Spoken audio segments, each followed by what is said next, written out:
और कितना प्रेशर है जुनैद कि मर्द रो नहीं रख सकता, बहुत हम pressure जज है। करेंगे, हमने आपको बोल दिया कि आप में तो you may be not strong just because you are crying, तो हमने डाल दिया कि नहीं आप रो नहीं सकते, मर्द हैं आप। मैंने पहले भी उस दिन फिनाले जी। था उसमें कहा कि वो मर्द बहुत स्ट्रांग होते हैं जो अपने Yeah. इमोशंस बयान कर देते हैं। यस मतलब ये बड़ी वो बात होती है कि अब सब लोग मुझे जज करेंगे but I am being honest with who I'm I being am. honest, who I am, मैं ऐसा ही हूँ।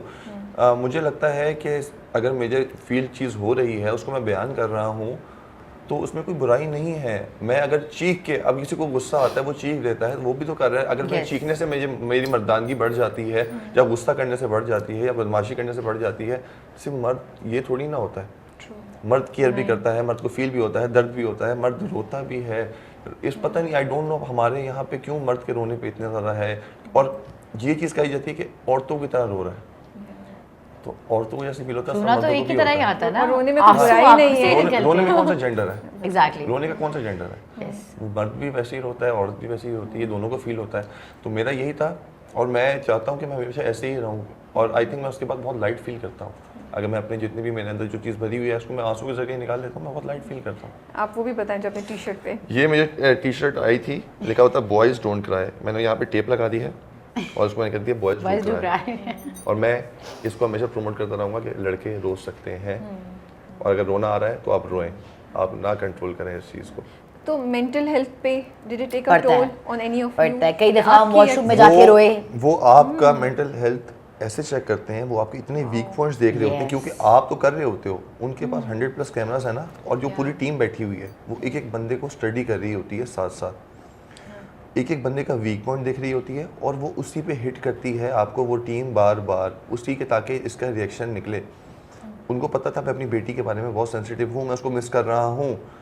उनको रिएक्शन चाहिए था, उन्होंने पहले कॉल मिलाई, उन्होंने उसकी आवाज़ सुनाई, मैंने रिएक्ट किया, मैं वापस जाके बैठा, उन्होंने फिर कॉल मिलाई, फिर रिएक्ट किया, वापस आया, फिर उसने उनको भेज दिया, ताकि वो रिएक्शन मिले। वो वीक पॉइंट्स जानते हैं आपके, उनको पता है कि अगर मैं गुस्सा कर रहा हूँ तो वो ऐसी चीज़ बीच में कर देंगे कि मुझे गुस्सा आ जाए, लेकिन वो फिर आपको आहिस्ता से समझ आता है कि नहीं यार, इस पर रिएक्ट नहीं करना, वो यहाँ पे मुझे पता है क्यों हो रहा है, अच्छा मुझे पता है ये गेम क्यों हो रही है, तो आपने रिएक्ट नहीं करना, लेकिन आहिस्ता आहिस्ता चीज़ें निकल आती हैं, लेकिन वो आपके वीक पॉइंट्स देख रहे होते हैं। मेंटल हेल्थ पे तो बहुत बहुत असर इफेक्ट पड़ता पड़ता है। है, बहुत असर पड़ता है। बट एट एनी पॉइंट आपको लगा जुनैद कि ये मुश्किल हो रहा है मुझे? मैं 3rd वीक में आके मैं इतने डिप्रेशन में चला गया, क्योंकि बैक ऑफ द माइंड मुझे अपनी फैमिली की भी फिक्र थी, वो अकेले रहते हैं, वो भी था, और बीच में नेगेटिविटी इतनी हो गई थी कि मैं उसमें मुझे ऐसा लग रहा था मैं भाग जाऊँ यहाँ से, कि मैं दरवाज़ा खुले और मैं निकल जाऊँ, मैं कहता हूँ आई क्विट। ओके। लेकिन फिर वो सब्र थोड़ा मिलता था यार, कि मैं रो देता था, मैं इसलिए रो रहा होता था कि आई थिंक वो निकल जाए अंदर से सब चीज़ें, क्योंकि आप जिससे बात कर रहे हो, किसी से आके अपने दिल की बात कर रहे हो, अगले लम्हे वही आपकी बुराई कर रहा है पीछे, तो मैं किससे बात करूं? So difficult. मैं कैमरा से जाके मैंने दोस्ती कर ली, मैंने कहा ये मुझे जज नहीं करते, ये मेरी बात सुनते हैं, आगे से कुछ बोलते नहीं है, तो मैं इनसे बात कर लेता हूँ। मैंने उससे दोस्ती शुरू कर दी, ये कैमरा मेरा दोस्त था, ये कैमरा मेरा दोस्त है, जो ऊपर लगे हुए थे, मैं उनसे बात।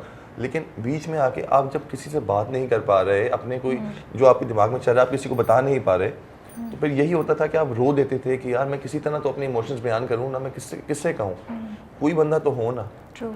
तो डिप्रेशन जो है ना, वहाँ पे एंग्जाइटी डिप्रेशन जो है वो होता था, और मुझे रहा है 2 वीक, जिसमें मैं काफ़ी लोगों ने कहा नेगेटिव हो गया है।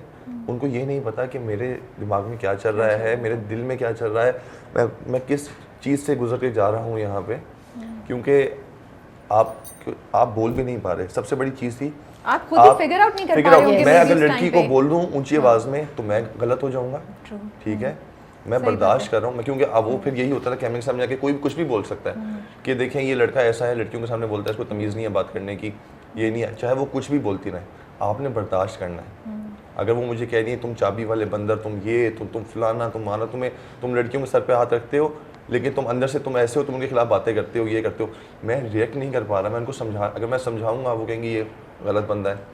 तो वो सब चीज़ें बर्दाश्त करके जब आप बैठते हो ना, रात को जब टाइम होता था आप बैठ के आप सोचते थे कि यार मैं तो फिर रोना भी आता था, फिर डिप्रेशन भी होता था, एंग्जाइटी भी होती थी, लेकिन फिर यही होता था, ये गेम का हिस्सा था। फिर जब बेटी आई मेरी, फिर मैंने 0 से स्टार्ट किया अपना। Okay, so that was the turning that point. Was a turning point. फिर मैंने कहा यार अब पॉजिटिव एनर्जी आ गई मेरे पास, मैंने लकी चार्म आ बूस्ट गई, चाहिए था आपको, बूस्ट चाहिए था, वो मिला, और उसके बाद सब चीज़ें बेहतर हो गई। और वो आपका क्या कहेंगे आप, डिप्रेशन या आपको मेंटल हेल्थ इश्यूज? ये बिल्कुल ऐसे ही हुआ था कि 3rd वीक में हमें तो डांट भी पड़ी थी बादशाह सलामत से कि बस लगा कि यार अब शायद नहीं सर्वाइव कर सकेंगे। Okay. तो मैं और मिशेल हम लोग ना जाके ऐसे ही बैठे हुए मजाक में प्लानिंग कर रहे थे कि कोई दरवाज़ा पीछे से तोड़ के निकल जाते हैं और वो आई थिंक फिर बादशाह सलामत नेक्स्ट डे आए, उन्होंने बहुत डांटा और उन्होंने कहा कि ये दरवाज़ा है जिसने जाना जा सकता है, यहाँ पे कोई ज़बरदस्ती नहीं आया, सब अपनी मर्ज़ी से आए हैं।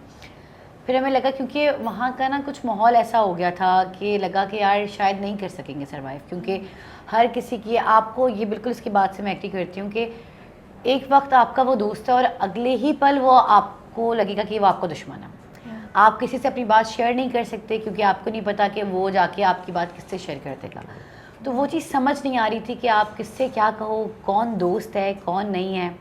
मैंने फैज़ान के बारे में एक लाइन भी बोली थी कि जो सबका दोस्त होता है वो किसी का दोस्त नहीं होता, क्योंकि स्टार्टिंग में वो कुछ इस तरह लगा कि फैज़ान सबके साथ उठ रहा है, सबके साथ दोस्ती कर रहा है, मेरे साथ आके बैठ रहा है, मैं उससे अपनी दिल की बात कह रही हूँ, फिर वो मिशेल के पास आ रहा है, फिर वो नताशा के पास भी जा रहा है, फिर जुनैद।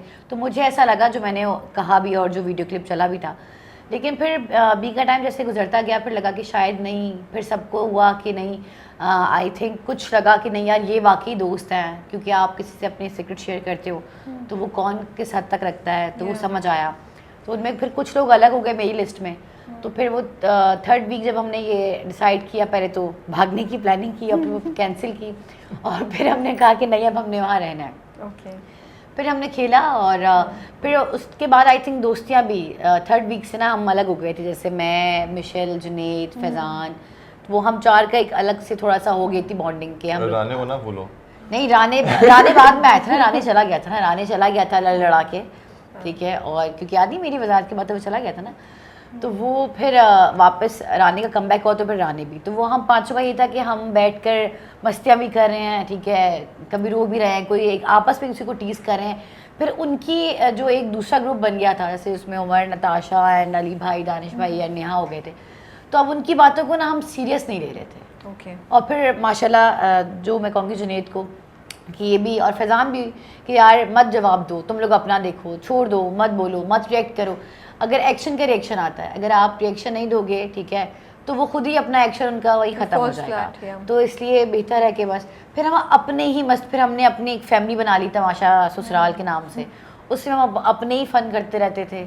तो वो हमने अपने डिफरेंट नाम रख लिए। फिर सुबह हम काम करते थे तो हम लोग उसमें वो डिफरेंट नाम रख के बन गए। ये जुन्नी काका थे, मैं कैरेक्टर्स बनाने पड़ते थे क्योंकि हमने कहा कुछ तो करे, मैं जंगू बाई थी। तो वो सब ने अपने नाम रख लिए 5 ने, फिर हम उसमें अपना मस्त हो गए। तो बस हम अपनी मस्ती में मस्त हो गए थे। अच्छा जुनैद, आपका डांस मूव बड़े मशहूर हो गए, बिल्कुल। ठीक है, वो प्लान था, क्या था, how did it come out? मतलब एवरी डे आई थिंक लोग वेट कर रहे होते कि आज जुनैद क्या करेंगे, कोई नया होगा, डिफरेंट होगा, और आपको नहीं पता चल रहा था, लेकिन हम इतनी मीम्स और इतनी वीडियोस क्यूट अच्छी मज़े की सब देख रहे थे, यू नो। मैं सच बताऊं तो बिल्कुल प्लान नहीं था, मैंने सोचा भी नहीं था। हाँ, लेकिन मैंने जाने से पहले ये सोचा था कि जब डे का स्टार्ट होता है तो आपका एनर्जी लेवल बहुत कम होता है।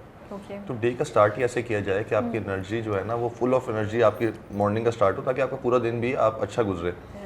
और मैं वैसे रियल लाइफ में इतना डांस वांस नहीं करता, मैं बहुत बुरा हूँ डांस के अंदर। ओके, वहाँ तो आप हाँ, फिक्र वो होके फिक्र मस्त होके मलंग। वो इसलिए क्योंकि अब मैंने वही कहा कि अपने फैंस को एंटरटेनमेंट, अगर मैं उठ के यूं करके चला जाऊंगा, निकल जाऊंगा सामने से उठ के, लोग भी कहेंगे यार कितना बोर आदमी है। तो मैं उनके लिए उठ के डांस करता था ताकि वो भी इंजॉय करें, एंटरटेन हो, मेरी ये साइड भी देखें कि यार मैं अगर सीरियस हूँ तो मैं साथ में फन भी कर सकता हूँ, मज़ा भी कर सकता हूँ। तो मेरा ये काम होता था जैसे ही म्यूज़िक, और मैंने पहले दिन से ये सोच लिया था कि मैं उठूँगा तो मेरा इतनी एनर्जी के साथ उठना है और सबको उठाना है, ताकि वो जो बने सुबह की जो फुटेज है, जो लोग देखें, वो भी एंटरटेन हो, वो भी एंजॉय करें इस चीज़ को, और वो भी कहें कि यार ये इस बंदे में इतनी एनर्जी है, सुबह उठता। और आई थिंक लेकिन डर भी था कि यार आवाम गालियाँ ना दे रही हो, क्योंकि हमें पता नहीं था कि पीछे क्या चल रहा है। सही बात है कि यार ये क्या, यार सुबह उठ के हाँ, जो भी आप कर रहे हैं वो रिस्क होता है। सुबह उठ के साथ ही इसने डांस शुरू कर दिया। लेकिन I think majority loved it. Majority loved it. और लेकिन जब वो मैं बाहर निकला, मैंने देखा तो उसमें मीम्स देखे I मैंने। know, वो ये होता है आज ये है तो ये वाला आपका कोई मूव आपका होता move था, होता ये मूड है तो ये वाला, तो बहुत और मीम्स तो उस मैंने पे बीच में आके चले रिक्वेस्ट भी करने लगा था कैमरा पे, मैंने कहा प्लीज फास्ट गाने लगाया करें, स्लो गाने मत लगाया करें, स्लो गाने में हम क्या करें। फिर यही होता था कि सबको मिलके हम लोगों ने डांस पे आखिर तक मैंने इस चीज़ को रखा, जब बंदे लोग भी कम रह गए, हम 3 लोग होते थे, मैं, फैजान और उमर, मैंने कहा नहीं एनर्जी लेवल कम नहीं होना चाहिए। जो मुझे लगता है वो जो आप तीनों की बॉन्डिंग थी ना, मैंने वो बहुत एंजॉय की, वो जो आप तीनों मज़े कर रहे हो, आप दोनों की जो एक कनेक्शन, एक डायनामिक्स बन गई थी तीनों लड़कों की, वो बहुत मज़ा आ रहा था उसको देख के। आई थिंक कि वो फर्स्ट डे से होनी चाहिए थी, और शुरू में मेरी और उमर की ऐसी थी, फैजान के साथ भी आहिस्ता आहिस्ता हो गई, लेकिन बीच में जैसे वो माहौल बन गया घर का, नेगेटिव माहौल हो गया, हाँ लड़ाइयाँ भी हो रही हैं, बीच में ग्रुपिंग भी हो गई है, तो आई थिंक उसके अंदर वो चीज़ मिस हो गई, वो जो हमारा हम लोग चाहते थे कि हम लोग कुछ करें लेकिन वो नहीं कर पा रहे थे, क्योंकि बाकी इतनी चीज़ें हो रही थी घर में, कभी लड़ाई हो रही है, कोई चीख रहा है, कोई कुछ, फिर वो आप सोचते नहीं थे यार हम ये भी करें, बीच में आप नहीं कर सकते थे। जब लोग कम हो गए तब घर का माहौल भी, जब मेरी वजारत आई तो मैंने ऑन कैमरा भी ये बात कही कि ना मैं किसी पे गुस्सा करूँगा, ना मैं किसी पे बर्डन डालूंगा, सबको मैं साथ लेके चलना चाहता हूँ, क्योंकि अब हमारे पास 2 वीक्स रह गए हैं, तो मैं चाहता हूँ कि हम लोग सारे मिलजुल कर रहें, ताकि लोगों ने बड़ी लड़ाइयाँ देखनी है बाहर, तो ये भी तो देखिए यार, ये लड़े बगैर भी रह सकते हैं, हंसी खुशी भी रह सकते हैं, एंजॉय भी कर सकते हैं, कंटेंट सिर्फ लड़ने से नहीं बनता, कंटेंट हम लोग हंस के भी एंजॉय करके भी बना सकते हैं। तब मैंने फिर ये कहा कि मैं जाके, मैं तो, ये लोग कहते थे तुम भिखारी हो, क्योंकि मैं भीख मांग रहा था कैमरे सामने, हमारा नाम भिखारी ब्रदर्स था, और मैं जाके प्लीज़ गाना लगा दें, सबकी शक्लें देखें, हमने एंजॉय करना है, सब सो रहे हैं, कोई उसका मूड देखें कैसे बैठा हुआ है, तो कभी भी गाना लगा देते थे। तो मैंने कहा यार ये अब जो बॉन्ड है ना, हमने इसको ऐसे हम लोग बोर नहीं होना, अब 3 बंदे तो रह गए हम लड़कों में, और लड़कियां 2 रह गई हैं, मैंने कहा नहीं अब कंटेंट, अब लेकिन हम कंटेंट अब ऐसे डिसाइड करते थे बैठे में यार ये कर लेंगे, लेकिन अब ना पेन होता था ना पेपर कि आप क्या लिखें, क्या करना है, उसी वक्त बैठे बैठे यार तुम ये कैरेक्टर बन जाओ, मैं ये बनता हूँ, हम लोग बस आएंगे और ऑटोमेटिकली जो दिमाग में आएगा ना वो कर देंगे, जिसमें मैं एक लड़की बना, जूनी बन के आया, मैं बूमर आया, वो जेल वाला सीन हुआ, जेल वाला सीन तो बहुत क्यूट था, जेल वाला सीन हुआ, वो तो हमने शरारत की थी, और शरारत में हम लोग वो गले पड़ गई, जेल में डाल दिया हम लोग, बड़ा अच्छा था वो जो बन किया ना, वो हमने सोचा भी नहीं था कि ऐसा होगा, क्योंकि वो तो जब हमारे लिए गाना नहीं लगाया, हम लोग गुस्से में आ गए, हमने मुंह छुपा लिए,